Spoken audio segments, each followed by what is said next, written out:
Some houses keep secrets in their walls. Others bury them in the basement. Tonight we revisit 3 real murders, each tied to a home so haunted even the police were left with more questions than answers. This isn't about ghost stories. It's about the bodies they left behind. Case 1. The DeFeo family murders. Amityville's real-life horror. It was just after 6:30 p.m. on November 13, 1974, when Ronald Butch DeFeo Jr. burst into a bar in Amityville, New York, shouting that his family had been shot. Patrons rushed to the nearby house at 1-12 Ocean Avenue, a stately Dutch colonial-style home nestled in a quiet Long Island neighborhood. What they found inside would become one of the most infamous crime scenes in American history. Inside the house, 6 members of the DeFeo family were dead: Ronald Sr. and Louise DeFeo, and their 4 children, Dawn, Allison Mark, and John Matthew. They had all been shot execution style as they lay in their beds. The bodies were discovered face down with no signs of struggle. There were no signs of forced entry. No valuables had been stolen. Whoever had done this had walked room to room, methodically executing an entire family. Butch, the only surviving family member, was taken to the police station for questioning. At first, he claimed the murders had been carried out by a mob hitman. His story didn't hold up. The next day, under pressure, Butch confessed. It all started so fast.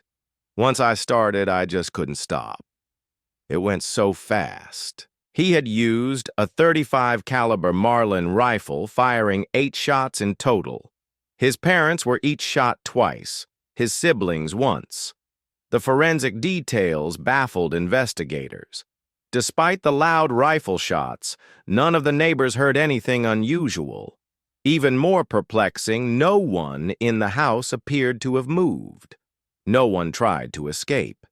They had all been found in nearly identical positions, as if they hadn't awakened or had been paralyzed by fear. Butch DeFeo was 23 years old at the time of the murders.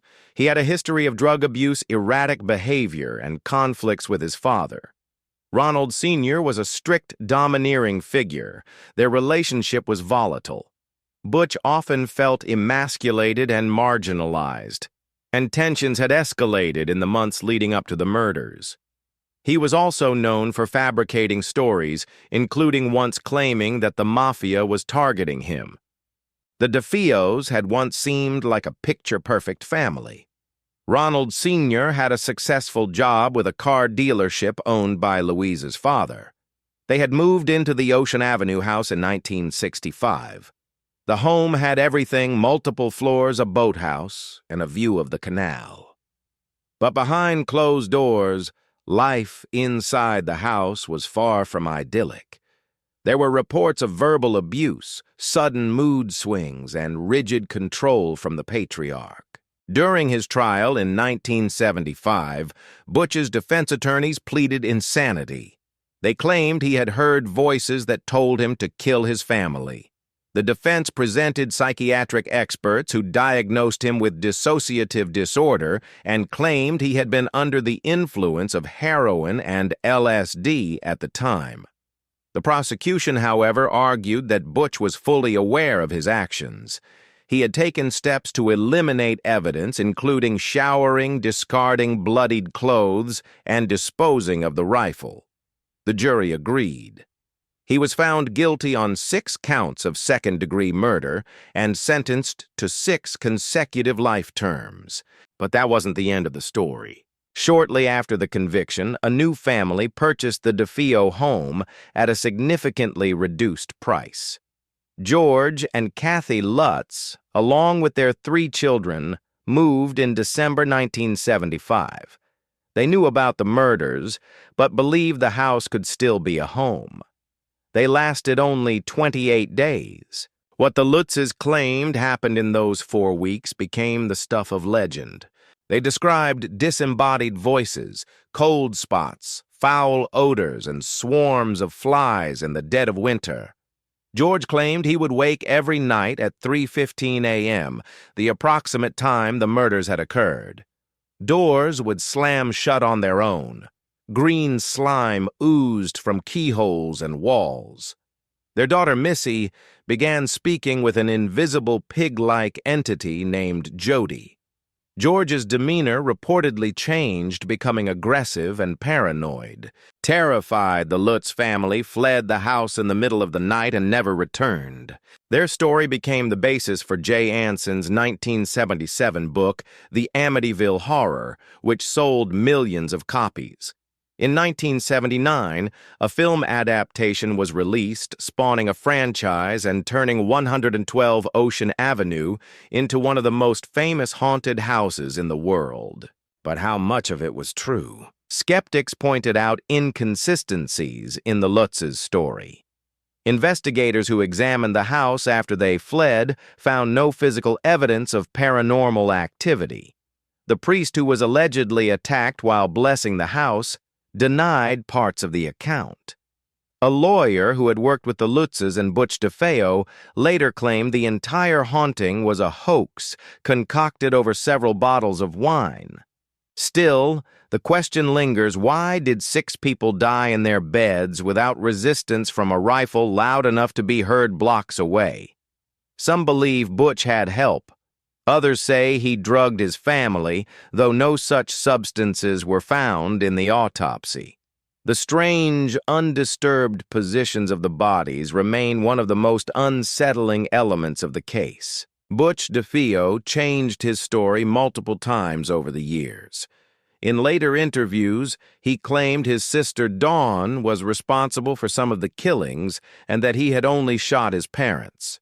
In another version, he blamed a demonic force in the house. None of these claims were ever substantiated. He remained in prison until his death in March 2021 at the age of 69. He never showed clear remorse and never offered a consistent explanation. To this day, the DeFeo murders haunt the town of Amityville, not just because of what happened, but because of what still doesn't make sense. The house at 112 Ocean Avenue has since been sold multiple times. Its address was changed to discourage curiosity seekers, but its silhouette remains unmistakable. It still stands silent, brooding a place where time for a moment stood still. 6 people were murdered in their sleep.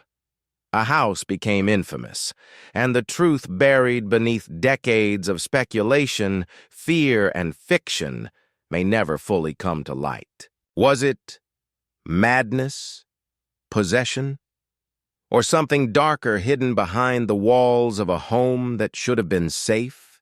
The DeFeo family never got to answer, and the house on Ocean Avenue keeps its secrets. Case 2. The Doris Bither case, the entity haunting.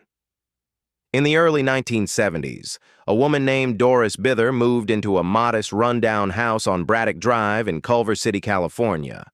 She was a single mother with 4 children, 3 boys and a girl, and she had lived a difficult life.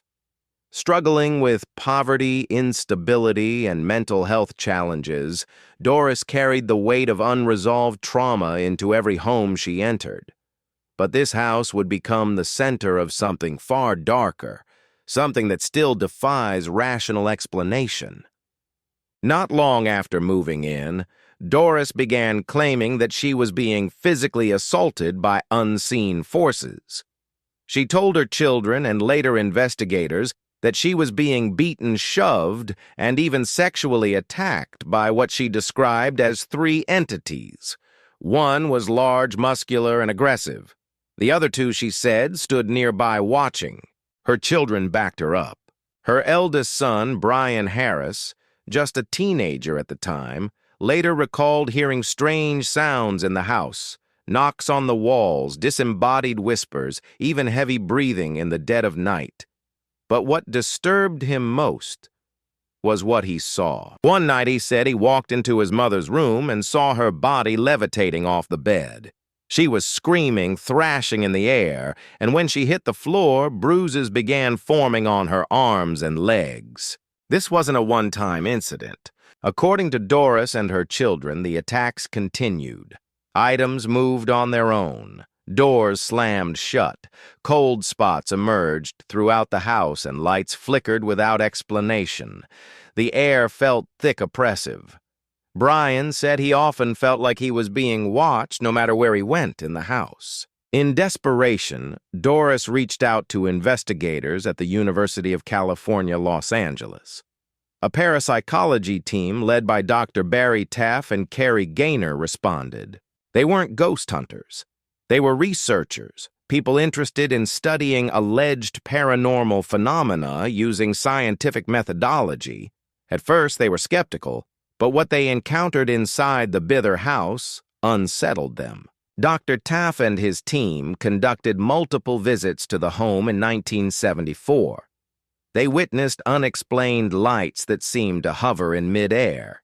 They captured photographs of strange arcs of light, some of which appeared to form human-like shapes. Several witnesses claimed to see an outline of a man's figure materialize briefly, then disappear. But even among the paranormal community, the case raised eyebrows. Many believed that Doris Bither may have been suffering from hallucinations, perhaps brought on by her mental health struggles or long-term substance use. Others believed her son Brian may have played a role, consciously or not, in fueling the activity. Behind the scenes, rumors were quietly spreading that Doris had been a victim of abuse long before the so-called hauntings began. That she had moved often because her home life was turbulent, unstable, and at times dangerous. That the entity may have been real, but not supernatural. In interviews years later, Brian himself admitted something chilling: he had become increasingly violent as a teen. He struggled with anger, with resentment, and with control. He never directly admitted to harming his mother, but he didn't deny that their relationship had grown frighteningly toxic. This revelation prompted a darker theory. What if the haunting had become a mask? What if the bruises and trauma were real, but their origin was not spectral? What if the narrative of a paranormal attack gave Doris the emotional escape she couldn't find in real life? No police reports were filed. No formal charges were ever made.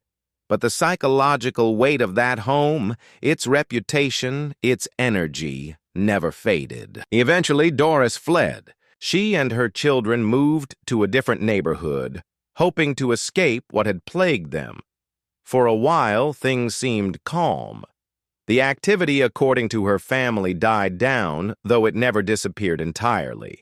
Some believed the entities had attached themselves to Doris, not the house. Years later, Doris died under ambiguous circumstances. The cause of death was never linked to violence, but those close to her said her health had deteriorated rapidly in her final years. Her mental state fluctuated. She became reclusive, and though she never gave a formal interview again, she remained consistent about one thing: she believed what happened in that house was real. Today, the house on Braddock Drive still stands. It looks ordinary. There are no signs, no plaques, no warnings. A new family lives there with no public reports of hauntings or disturbances. But the questions linger. Was it the site of a legitimate haunting, something beyond explanation? Or was it a house full of pain, trauma, and fear, manifesting itself in ways that only made sense through the language of the supernatural? The Doris Bither case remains one of the most controversial and haunting paranormal stories in modern American folklore.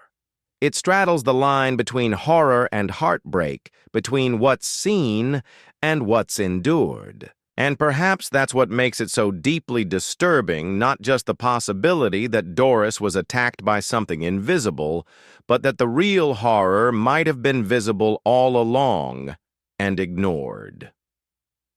Case 3. The Hinsdale House Murders. Echoes in the hills high. In the hills of upstate New York, nestled along a narrow dirt road outside the small town of Hinsdale, stands a weather-worn white farmhouse. At first glance, it's unremarkable, an old structure surrounded by woods, hills, and silence. But behind its plain exterior is a long, tangled history. Locals call it the Hinsdale house. Some say it's cursed, others believe it's haunted, and just a few believe something truly evil was buried in its soil a long time ago. The house's dark reputation began to solidify in the 1970s when the Dandy family moved in. Clara and Phil Dandy, along with their 4 children, were drawn to the house by its remote location and peaceful scenery. But peace did not last. Within days of moving in, the family reported strange occurrences, disembodied voices, apparitions, doors opening on their own, unexplained cold spots. But it didn't stop there. According to Clara, the family began hearing chanting in the woods at night, low, rhythmic, and terrifying. They witnessed shadowy figures moving through the trees. Electrical items failed without cause. And one night, Clara said she saw her daughter levitating several inches off her bed. Fear escalated to full panic when the Dandies began receiving mysterious phone calls sometimes, with no one speaking on the line, other times with guttural breathing and muttered threats. The family reached out for help, and that's when Father Alphonsus, a local Catholic priest, became involved. He agreed to conduct a blessing of the house, but as he began the ritual, he stopped. Something was wrong. The house, he said, was not just haunted, it was tainted. In his notes, Father Alphonsus wrote that he had never experienced such resistance to a blessing. The spiritual atmosphere inside the home was thick with hostility. A formal exorcism was eventually performed on the house, rare for American cases, and still the activity didn't stop. But beneath all the paranormal accounts lay something darker, something real. Uncovered later by paranormal researchers and local historians were a series of disturbing events tied to the land. Reports dating back to the 1800s mentioned a hanging tree near the property line, an actual site where executions were allegedly carried out during frontier justice days. Records also hinted at Native American burial grounds nearby, though no official archaeological verification was ever completed. And then there were the disappearances. In the 1920s, a teenage girl was last seen walking near the property. Her body was never found. In the 1940s, 2 hunters vanished while camping in the woods behind the house. Only 1 rifle and a boot were ever recovered. The remaining man's family claimed he had grown obsessed with voices in the trees before he disappeared. But the most chilling event came much later. In the early 1980s, a group of hikers cutting through the woods stumbled upon human remains behind the Hinsdale house, partially buried in a shallow grave beneath a collapsed shed. The body was later identified through dental records as a man reported missing in 1979, last seen in a nearby town. Cause of death, blunt force trauma. The property was searched. No one was arrested. The house changed hands several times after that, with some owners refusing to stay more than a few months. One couple abandoned it entirely, leaving furniture, dishes, and clothing behind as if fleeing something unseen. In the 1990s, paranormal investigators began flocking to the house, drawn by its notorious legacy. Some reported scratches appearing on their skin after visiting. Others described sudden nausea, dizziness, and nightmares. Electronic equipment failed repeatedly. EVP's electronic voice phenomena captured strange voices. Some whispered names. Others said a single word over and over. Leave. But the murders, the disappearances, they're not myths. They're in the record. The body found in the 1980s is still listed as an unsolved homicide in New York State. The girl in the 1920s is still missing. And the land itself has never been cleared of suspicion. Even now, the Hinsdale house stands preserved in part by paranormal tourism. Some visit to chase ghosts. Others go to feel fear. But those who've researched the full history know that the scariest parts aren't the floating lights or the cold whispers in the hall. It's the real blood, the real silence, and the real dead. Because this house doesn't just host ghost stories. It holds evidence. 3 homes, 3 tragedies, and 3 unanswered questions still echoing through empty hallways. Sometimes it's not the ghosts that haunt a house. It's the truth that was never buried deep enough. If these stories stay with you, subscribe for more true cases that refuse to stay silent. This is Roadside Tales.